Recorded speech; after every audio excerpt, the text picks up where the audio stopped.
We've been following power outages around the Portland metro area. Nearly 3,000 Portland General Electric customers in the Goose Hollow neighborhood lost power this afternoon. That outage was first reported at 1:21 p.m. According to PGE, the outage was caused by a tree that hit a power line. We're told crews have restored power to the majority of customers in the area. Crews also responded to an outage near the Washington Square area that affected more than 5,000 customers. The cause of that outage is still under investigation.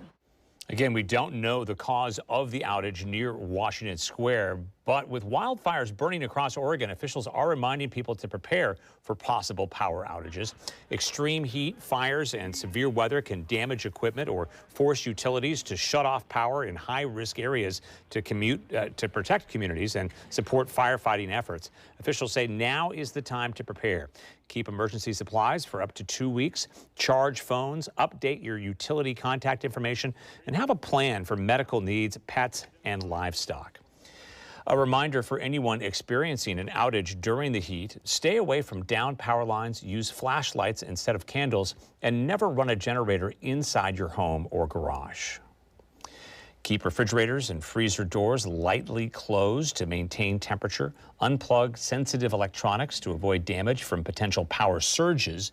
You can also monitor real-time status updates through the PGE outage map.